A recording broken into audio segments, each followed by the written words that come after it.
Welcome to another episode of Lead Me, where we help you take the next steps in leadership. Most leaders are aware of the importance of mindset, that our thoughts turn into our actions, which turn into our results. At the same time, self-defeating and repetitive thoughts can undermine our efforts to develop and maintain a positive and effective mindset. New York Times bestselling author Jon Acuff calls these repetitive thoughts soundtracks. Today on Lead Me, Pastor Eric and Zach will break down Jon's talk where he helps leaders and teams learn how to start developing a winning mindset by retiring the broken soundtracks that have been holding them back and replacing them with new ones that propel them forward.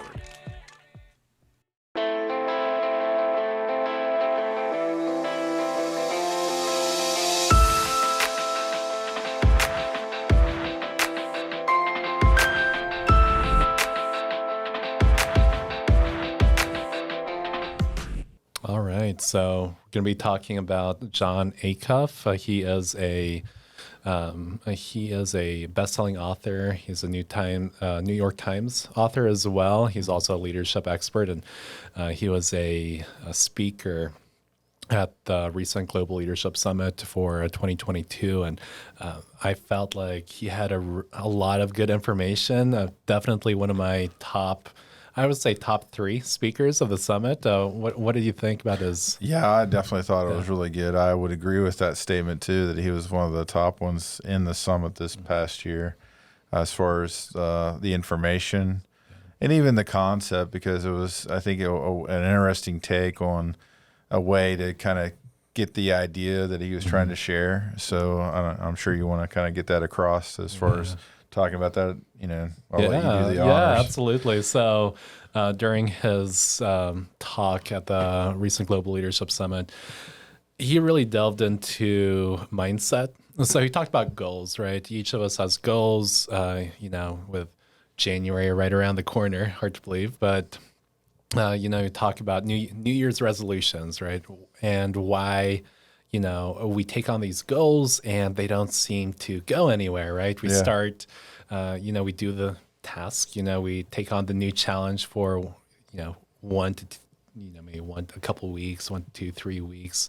And then all of a sudden, it just stops. And that's what Jon really talks about, the importance of mindset and why it's so important to really identify, and he calls them soundtracks. Yeah, but I think that's really kind of an interesting take to think about them as soundtrack, because there are recordings that you play in your head, and oftentimes they reoccur.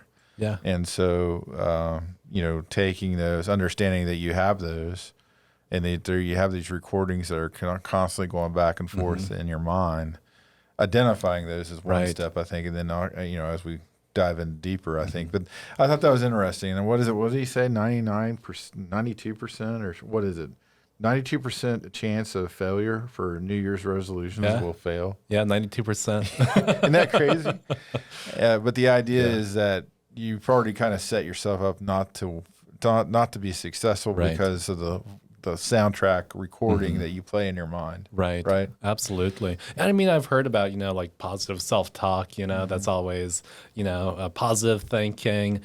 And when he introduced this idea of soundtracks, I know for me, it was a complete game changer, because it's like identifying those broken soundtracks, right? And it really kind of lends, it goes hand in hand with, what are the questions you ask of yourself, one of the things that he talked about, and we'll delve into that a little bit more, is, when you talk to someone, what's the soundtrack that plays in your mind? Yeah. It's like, oh, he reached out, or he or she reached out. What do they want, or they're always positive, it's that soundtrack that plays. Well, I mean, I think that's very true, because even when it comes to people that we sometimes have negative feelings for, sometimes we can have that negative soundtrack play. Yeah. And is it possible to change that soundtrack to where we can start, thinking more positively about that person or that situation, And it goes along with situations too. Sometimes when we have a negative impact on or negative feelings toward a certain situation, we start playing those negative soundtracks in our mind, like we're not going to be successful at this. It's going to be hard. It's going to be difficult. It's like an issue I have is where I don't do a very good job leaving voice messages. So I have a soundtrack in my mind that's like, oh no, I'm going to do a terrible job at this, and Adam has to coach me through it. So, it's that soundtrack in your mind that makes it more difficult, right? It's not that leaving a message is that hard, right? But it's the voice that you hear in your head that somehow you're going to fail or you're not going to be very successful with that. And so I think that going to this idea too. Are we talking about the three things? Because there's three things. Do you want to hold off on that? Because we can talk about a little bit more of the other stuff first. We can definitely kind of go through that and talk about some of the primary concepts. But the first thing that he really mentioned was, goals. What are goals, and why do we take them on? And I think it's really interesting because he really introduced himself as being a goal nerd, right? He always sets these goals and he wants to, break X amount of records, or I want to learn something new. And he takes on these goals. Like he read 100 books. Yeah. So and walked 1,000 miles, ran 1,000 miles. Ran 1,000 miles and read 100 books. Yeah. As like one of his goals, right? Or how to learn how to play ping pong, right? Yeah. Like he hired somebody to teach him, I guess.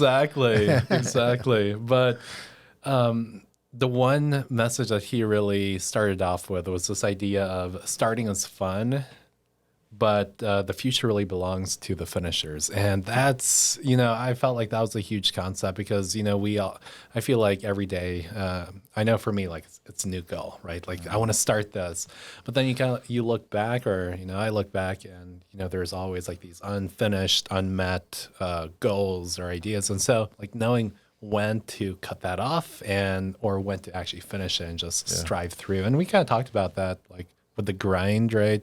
Talked about grinding through and pushing through. Yeah, this really lends itself to that, to that concept. And I think if it's okay, what was it? There was 99.5%, right? Is this correct? That overthinking, most of us overthink. Yeah. Just thinking about how like, most of the time, your leadership is being impacted by just overthinking some of the things. Yeah. Like you mentioned about reading over past emails after you send it. Are you rereading that email? Right. In other words, are you wasting time overthinking about things you already did, right? Or things are stopping you because you have this soundtrack that keeps playing and playing again, right? And you're stuck. And I think that's something that we all should kind of consider. Because you're not as nimble, you're not as quick to make decisions if you're constantly overthinking everything. You're not as fluid, right?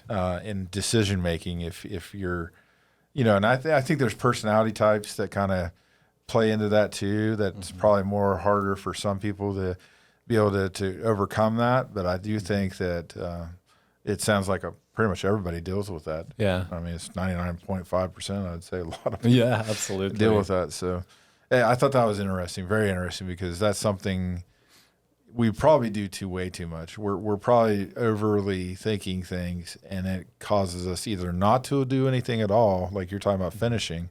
How are you going to finish if you're overthinking it to the point that, you're not even taking real steps? Right. Absolutely. In that direction. Well, I think too, it's fascinating because he brought about this concept of, he at least touched on it, and this concept of how many ideas have you lost before you even wrote the idea down. Yeah.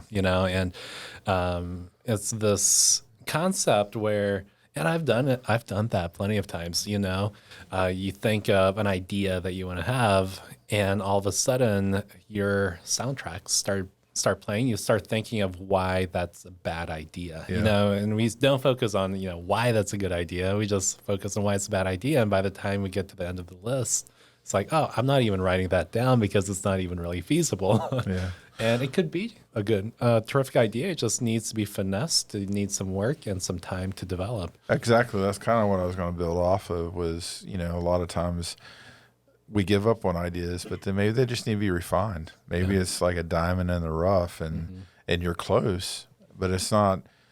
I think sometimes we get defeated and we stop, with creativity and thinking about new ideas because we feel like, it's not going to work out when perhaps that idea won't be the same. Right. But a part of that idea will carry over to be something Yeah.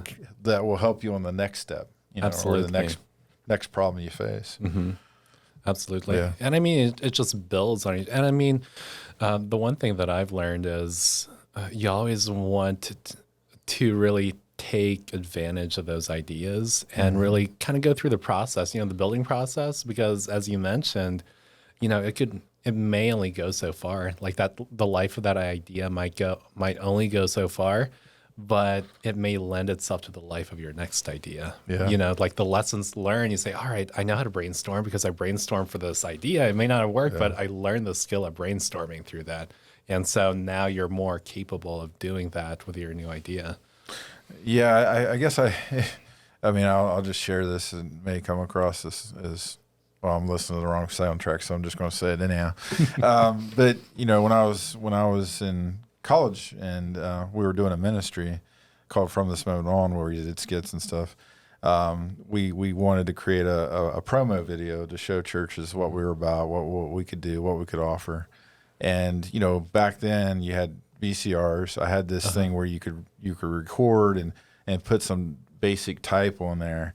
And then another thing I used was Mario Paint, which was a Super Nintendo game with a mouse and stuff.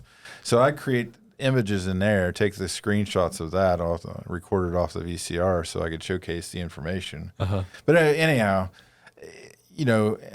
I guess, when we think about solving problems, it may come in different forms or different shapes, but to get there, what's the harm in doing some crazy things sometimes that you may think, well, that's silly, or that's Absolutely. Well, be open to the idea that maybe those things are teaching you how to problem solve in different avenues or different ways.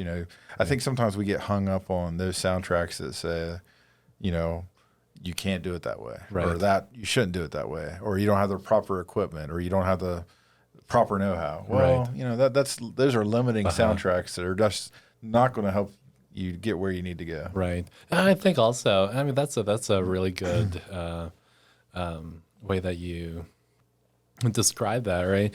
And I think it's also like the way I think of it is problems are just questions that are there to be answered, So like whenever Problems are something pops questions. up, Yeah. it's like how I need X amount for this project. Well, that's a question. How do I do that? Yeah. And I've started to like catch myself whenever I start like going negative, and then just realizing that's a question. Like, how do I answer this question? And then I think really the thing that like have fun with problems. I don't know, because you kind of describe like this playbox sort of scenario, right? Where you have a question, and sometimes I don't know. I feel like a lot of times I feel like we have to like meet certain metrics or criteria.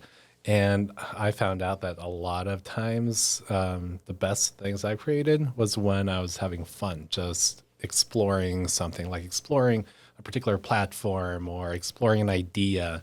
And then that kind of lends itself to those questions whenever you encounter them. I wonder how much time we actually spend brainstorming ideas, just like you're saying, have fun with it, explore it, instead of feeling stress or feeling the worry of it or the weight of it. Right. What if we looked at problems? I think that goes along with this idea of replacing soundtracks with, new soundtracks. What are the new soundtracks that you can do that, like you're saying, instead of it being a difficulty, it's an opportunity. Yeah. Instead of it being something that's really hard, it could be something exciting and a challenge. Instead of feeling defeated by it. Yeah. I think that's true. I think that even when I've come across certain problems, you can really hurt yourself if you're going in with the wrong attitude and the wrong heart, and allowing those thoughts dominating what you can actually accomplish. Absolutely. And that reminds me of something one of my art teachers told me in college, and when it was mentioned, it really made sense. They mentioned, all right, when you go to draw, so many artists, like starting out, they try to fight the subject. Whatever they're drawing, it's them against that subject. Like, this is horrible, this is bad. And he said, once you start realizing that it's more of like a dance, right? If you go to a dance, you learn the steps. And once you learn the steps, it's just figuring out the motion of when to do things when. And, that clicked. It's like, oh gosh, that makes sense, So it's like with problems, and once we have those skills in place, those soundtracks, it's not a matter of fighting that problem. It's a matter of, all right, I see a punch coming towards me. I know how to duck, right? Yeah. Or I know how to weave back and forth. And that's where that comes into place. But I think that's where... let me just add to that, because I think it's breaking the problem down to smaller chunks or smaller bites, chunking. right? Here's where you want to be, but how do you slowly try to get there, and listen to the right soundtracks can help you take steps rather than feel like you're so far behind you can't make it. And I think that was so neat too, because he also mentioned about overthinking, and I never really saw this in this particular perspective before, but Jon said that overthinking occurs when what you think gets in the way of what you want. So I mean, it's such a powerful, simple concept, and It's true. It makes so much sense, You want a perfect email to be sent, but you're overthinking that email Exactly. because it's something you want, right? Yeah. 5 hours later, it's not sent. Yeah. And you just wasted 5 hours. Thinking about that, how much time does a person typically waste when overthinking issues or decisions? It's like, some people get stressed about confrontation. But, usually I find the sooner I deal with it, the better I feel. Yeah. But the longer I put it off, the worse. Yeah. And then even the time that I'm waiting for that, the anxiety of waiting for that is prolonged and stronger when I put it off. And it's a lot of us know we need to deal with it. It's just we let it hang out there, and then we're miserable the whole time. But if we would just deal with it, it would free us up. Yeah, bad news does not age well. Someone told me once. That's very true. Yeah, it's true. And I mean, we're not the only ones that really struggle with overthinking, right? Everyone struggles with overthinking. I think it's really an inherent part of human nature.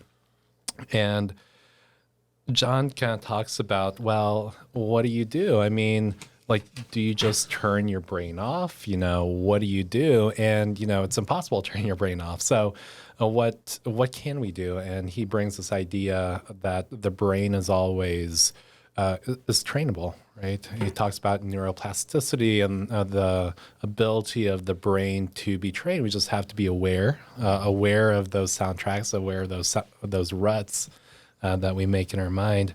And so he talks about that, and that's where we go into soundtracks. Yeah. And he defines soundtrack as a repetitive thought.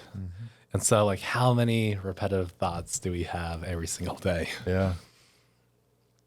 Yeah, I do think that we play the same soundtracks in our head all the time. And, maybe there's been bad experiences in the course of your life. Maybe there's good soundtracks that have been playing through the course of your life. But I think sometimes we're still dealing with soundtracks that we heard when we were in middle school or when we were a kid, or somebody was negative in some way. And that soundtrack finds a way to creep back in. Right. When we're dealing with a certain issue or a certain problem.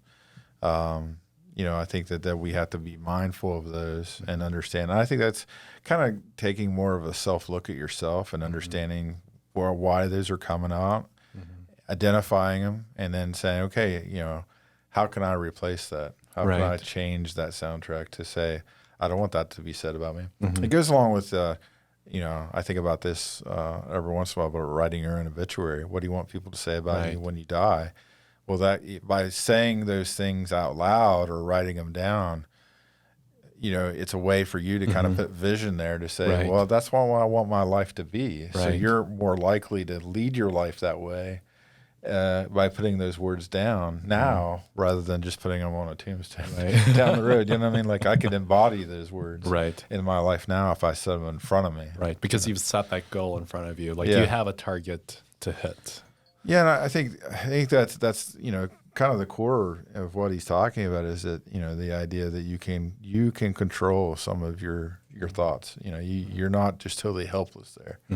we have a mind that can learn and unlearn things. Right. And again, it has to be deliberate on our part, but we can change our outlook on things over time. Absolutely. Well, and the thing too is, I feel like I've used that excuse as a crutch. I still do. We all do. I can't change my thinking. You know, and it comes down to like those core choices. One of the things that I've been trying to do lately is, whenever I feel anxious or whenever I feel like anxiety or concerns or worry or frustration, right?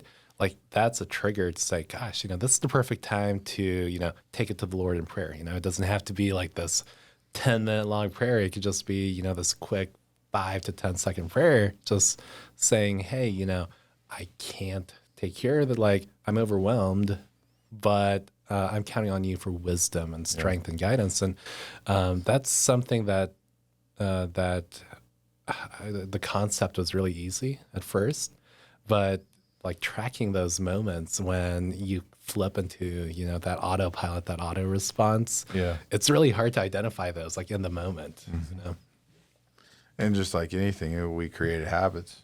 So, we have to unbreak those habits that are, as we change the soundtrack, keep those ones that we want to be thinking about to break the bad habit, ones we're trying to get rid of or change. And the one thing too is soundtracks, they build so much on top of each other. John had this concept of soundtracks. A whole conglomeration of soundtracks together creates the culture for a company, and it's almost like a band playing, right? Yeah. If you have, or like a symphony, if you have one person that's off key, like you could tell, but it's when all those soundtracks play together that, it becomes the culture. It becomes the song that the company, hopes to set forward. Absolutely. But yeah, the other thought too that he had was great thoughts lead to great actions. And I found that powerful. And just because it's almost like a snowball, like the snowball effect, right? I always find that negative actions or negative thoughts really have like the snowball effect, right? You think about it, you're late. And so now you're really like, oh gosh, I'm late. Now you have a slow driver in front of you. Like it snowballs. So it's like the same thing with like great thoughts, so, being a positive influence, really identifying that, saying, hey, I can't really change what happened, but I can make a choice as to what I'm going to do from that point forward. But yeah, so he talks about really the identification stage. And one of them is just talking about leaders, like how does that fit into leadership? And the role of the leader is to find those broken soundtracks and to replace them. And that was such a crucial because like if part. you're on a team or working with a team, it'd be easy to like we've probably all worked in different environments. Some environments can sometimes be toxic. So how do you change that soundtrack? Right. As a leader, start implementing things that are heading in a better direction as far as soundtracks being things that have been said, things that are being talked about, trying to create more positivity in the workplace rather than the negativity that's there. Right. And I mean, like, what are some like negative soundtracks that you've encountered before? Oh, well, one is defeat. I mean, just you can't do this. Right. Or this isn't going to work, or this is a dumb idea. Right. You know what I mean? So yeah, I've seen that in myself. I've seen that in other people, this skepticism, Right. And so I think that's and sometimes that can be very contagious either way. So you can either have positive soundtracks that really stir it in a positive direction, or you can have negative ones that deter it. Right. Yeah. And I think that we all deal with that type of, I feel like our worst critic is ourselves. If we could get past that, I think that so many more ideas would come to light. We'd be more willing to be open. And I think too, as though we get so attached to our ideas, and it's hard not to, but we attach our identity to those ideas. So it's like if we shoot an idea out and someone like shoots it down, it's like, they shot me down as a person instead of that idea. So that was something I had to start getting used to, is that, that idea should be separate from me, because when you start doing that, your idea becomes your identity. It just throws everything out of whack. It really does. It changes the whole dynamic of what you're trying to do, because you take it personal. And maybe that idea needs to be improved. Maybe that idea needs to be molded and shaped more to be better, and make a difference more. Right. And you holding on and protecting it, oftentimes you're afraid to share. You're hesitant, and you're protective over it, and that's not good. That's not good, because if your idea is good, it's going to stand on its own, and then you got to be able to let it go and let it be what it needs to be, and be comfortable with that. And I think the other thing too that I've learned, because I would say I've had some pretty good ideas over the years. There's, I joke around that there's been some terrible ideas sometimes, but that's not going to be your last idea. Right. There's always going to be another idea. There's always going to be, you got to believe in yourself and believe, to me, in God, that God's going to supply you with new things. Right. And that, you don't have to hold everything into that one idea to be successful. Right. Let ideas flow out of you. Right. And see where that leads you. And like we've talked about before, like we just talked about just a few minutes ago, who's to say that idea may be bad right now, but it doesn't mean it may come back around and be a learning experience or a teaching moment, or be something that can be reintroduced later. Right. You know what I mean? Yeah, it's really important to have that flow of, different perspectives, because ideas bring out different perspectives.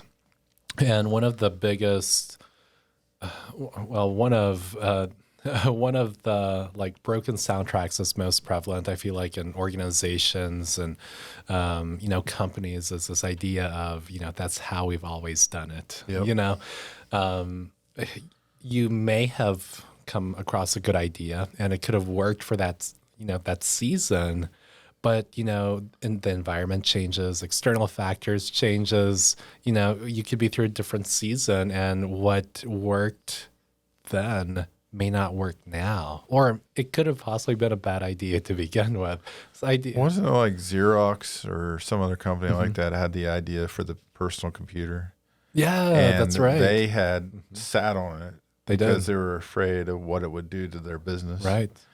And it's like, wow, like you're letting an idea like that go to waste. And I can't remember if it was Bill Gates or if it was... I thought it was Steve Jobs. I think it is Steve Jobs, because I was trying to remember who it was.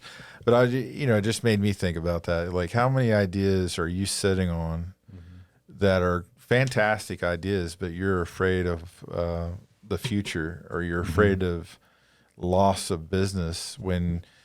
It makes me think too, an organization always needs to be taking risk. Right. I mean, I'm not saying go crazy like a church. We don't need to be doing all kinds of crazy things. Right. But if we're not willing to take some risk, then, we're going to find ourselves behind the curve. Right. And if you're behind the curve, then you're not making as much of an impact as you could be. I'm not saying that some churches, unfortunately, are headed to the dying path because they are not willing to make changes that are necessary for their church to thrive. And thankfully, we're at a good church, and I hope that most people that are watching this or listening are a good church too. But that it's taking some risk, moving forward. Again, the gospel doesn't change, but if you don't take some risk, you're going to get behind. Right. And there will be things that will pass you, just like in technology. I mean, just like I said about Xerox, here they had an idea for a personal computer or this new technology, and yet they sat on it, right? Because they were afraid. Right. That fear never really works in leadership or even personal goals. Right. Being afraid of something doesn't doesn't work out. Right. So it's that idea of like stepping into the opportunity during the life of that opportunity, right? Yeah. And I think that you talked about how it's a learning experience. And John talked about this idea of starting out, write your goal, see what your thoughts are, just be really open to that process and say, what am I thinking? Because he said each of these moments is an educational moment. It's a moment to learn about why you're thinking that way, or in that particular perspective. And yeah, he said every reaction is an education. Yeah. And If it's too soon, I mean, it's okay. But I was just this part really spoke to me, where he was asked the loudest soundtracks. Is it useful? Or wait a minute, is it true? Is it helpful? Is it kind? I thought that was interesting to evaluate, the soundtracks you listen to. In other words, when you hear these loud soundtracks, ask this question: is it true? Is it helpful? Is it kind? I think it's a really great way to evaluate. What voice are you hearing, or what soundtrack is playing in your mind over and over again? Number one, is it true? Really look at that. Give it a good look. yeah, Is that true? Because a lot of times it's not. It's fake. Right. It's false. It's a false pretense. And then, is it helpful? Is it going to get you where you're going, or is it deterring you? Right. I think that's a very good evaluation.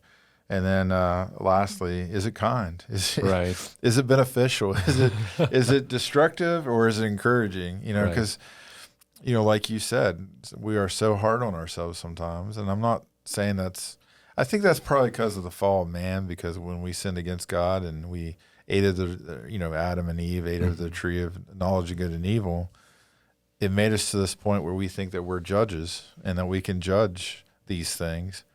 And I think that we judge ourselves, Thankfully, God doesn't judge us the way we judge ourselves, because God is a God of love. He's a God of grace. And, not to say that there isn't a right way to live, but God loves us enough to give us this mercy that we don't deserve. And, that's why, it's so important to listen to the right soundtracks and not become this judge in your mind that you need to beat yourself up or, totally destroy yourself when you're not listening to the right soundtrack. You just need to change the voice that you're listening to. Right. I mean, I completely agree. That is like when you break everything down and you get down to its like simplest method. I mean, those questions are phenomenal just to ask in the moment. Because it's so easy to say, oh gosh, like what do I do now? Once again, you go into the analysis paralysis, right? But just those three questions. I mean, if we just ask that like each time, I mean, how much more effective would our decisions be? Would our the paths we take, like how much more beneficial would those be if we just ask those questions? At the least, it would probably help us stop asking that question, or say, okay, that's enough. I need to stop. If we find out that it's not true, it's not helpful, it's not kind. Yeah. Okay, I shouldn't be doing that. I shouldn't be doing this. I need to change. Yeah. Well, it's neat too, because kind of getting into that idea of some of the questions we ask ourselves, or some things we tell ourselves. It's this idea of, we've heard that as, like I'm too old, or I'm too young, John talked about that fear really attacks like both sides of the coin, right? So one moment you think you're too young to do something. Yeah. And then before you look up, and then all of a sudden you say, oh, I'm too old. So it's like, when did this perfect opportunity occur, right? Like, was it... How much of a sliver of time was that, 10 years? Exactly. Or, like, when was that perfect balance? Yeah.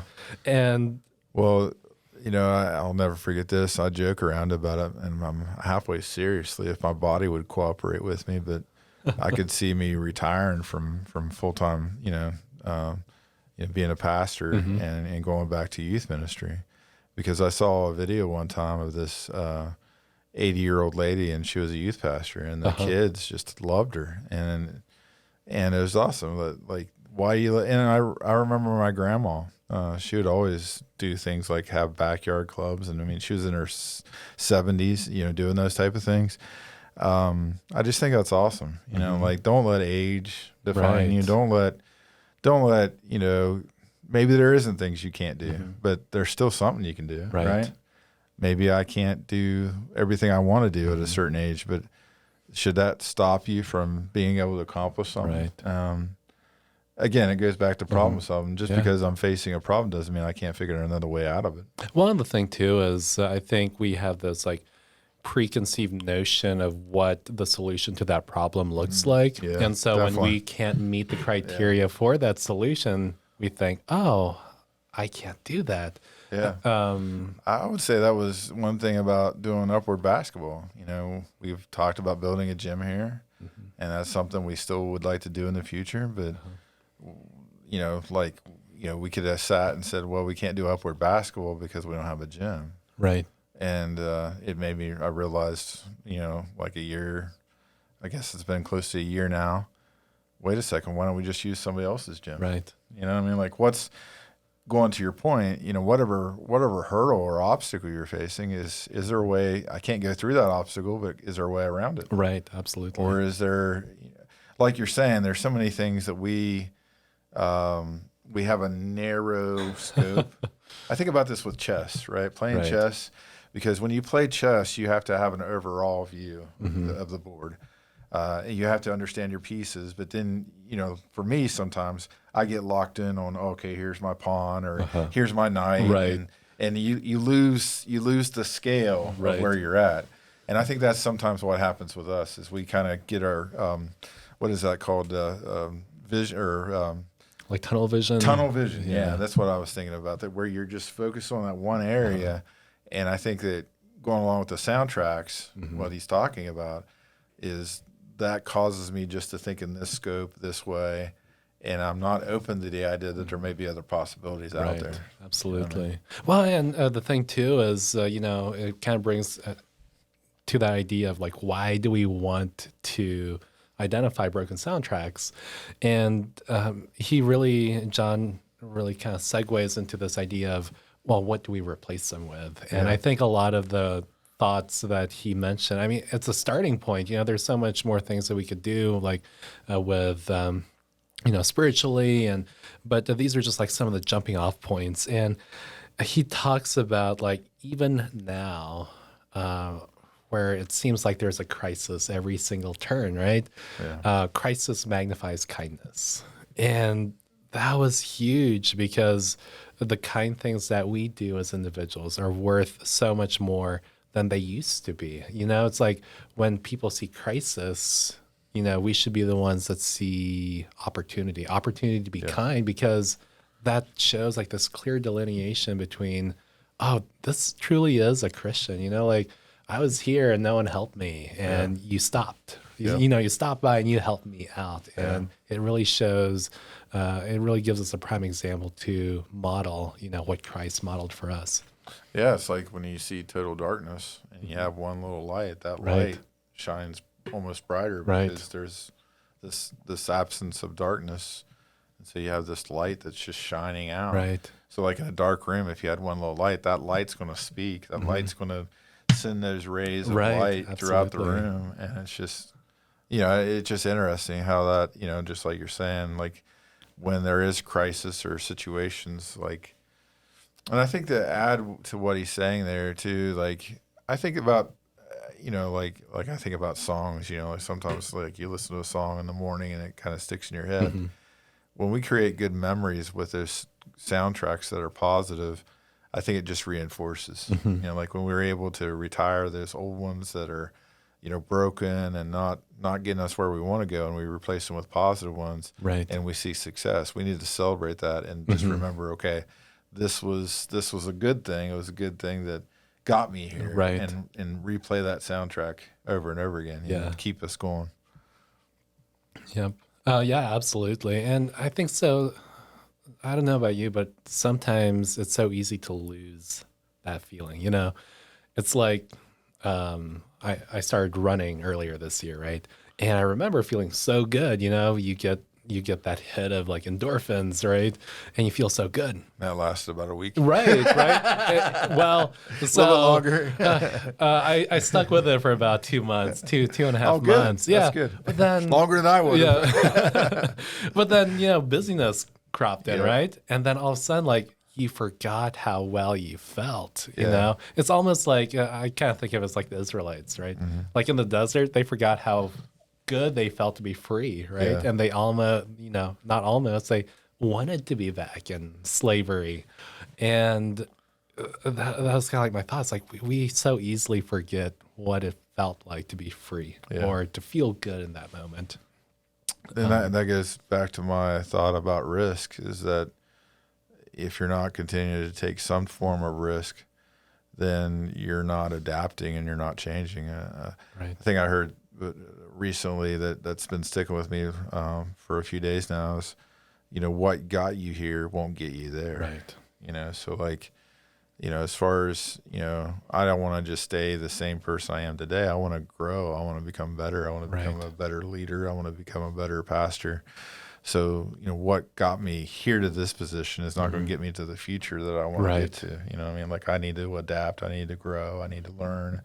And, I think it's really important for all of us to continue to be learners. Right. So going with the soundtrack idea is like, what soundtracks could I be replacing and retiring that I've been listening to up to this point? Right. That could be new soundtracks to get me even better, even stronger, even, more where I need to be. Exactly. And also, I'm just going to string together a few of these quotes that he mentioned.